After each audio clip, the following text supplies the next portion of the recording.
अस्सलाम वालेकुम।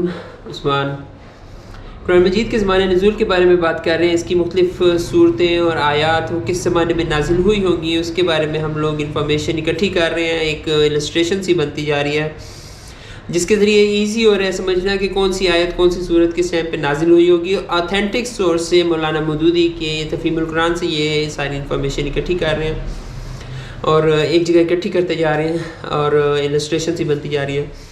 अभी तक हम लोगों ने पढ़ लिया था सूरह अल-क़ियामा सूरह नंबर 75 के बारे में। उसके बाद है सूरह अद-दहर सूरह नंबर 76। इसके बारे में मौलाना मौदूदी लिखते हैं कि ये सूरत मक्का मुअज़्ज़मा के इब्तिदाई दौर की नाज़िल शुदा सूरतों में से है, बल्कि उसमें भी उस दौर में जब सूरह मुदस्सिर की इब्तिदाई 7 आयात, वो दौर जब सूरह मुदस्सिर की इब्तिदाई 7 आयात के बाद शुरू होता है। तो ये बिल्कुल स्टार्ट की आप लोग समझ सकते हैं कि दौर की सूरतों में से है जब ये नाजिल हुई। सूरह अद-दहर सूरह नंबर 76। इसके बाद सूरह अल-मुरसलात है सूरह नंबर 77। इसके बारे में भी मौलाना मौदूदी लिखते हैं कि ये भी मक्का मुअज़्ज़मा की इब्तिदाई दौर की नाजिल शुदा सूरतों में से है।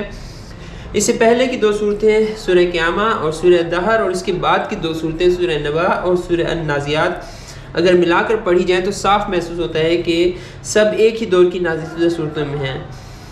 इनमें एक जैसा ही मजमून बयान हो रहा है।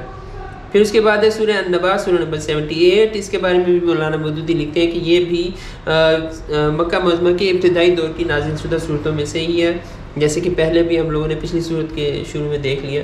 तो ये थी सूरह अन-नबा सूरह नंबर 78। फिर इसके बाद है सूरह अन-नाज़ियात सूरह नंबर 79। इसके बारे में भी मौलाना मौदूदी लिखते हैं कि ये भी मक्का मुअज़्ज़मा की इब्तिदाई ज़माने की नाज़िल शुदा सूरतों में से ही है, और ये नाज़िल हुई थी सूरह अन-नबा के बाद। सूरह अन-नाज़ियात नाज़िल हुई थी सूरह अन-नबा के बाद। तो ये था सूरह अन-नाज़ियात के बारे में सूरह नंबर 79। आप लोगों से फिर से रिक्वेस्ट करूँगा कि आप लोग अपना फ़ीडबैक ज़रूर दें। कुछ इन्फॉर्मेशन जो आपके पास है वो ज़रूर मेरे तक पहुँचाएँ।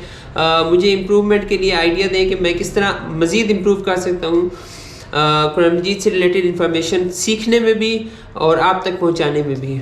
और ये भी आइडिया दें कि ये जो इलस्ट्रेशन सी बनती जा रही है इसको अगर मैं शेयर करता हूँ तो कौन से प्लेटफॉर्म पे शेयर कर सकता हूँ जहाँ पे हम सब इस इन्फॉर्मेशन तक पहुँच सकें और ज़्यादा से ज़्यादा ये हम लोग एब्जॉर्ब कर सकें ये जो इन्फॉर्मेशन हम लोगों को मिल रही है। तो आपके फीडबैक का भी इंतज़ार रहेगा और दुआ में भी याद रखना है आप लोगों ने। जज़ाकुमुल्लाह खैर।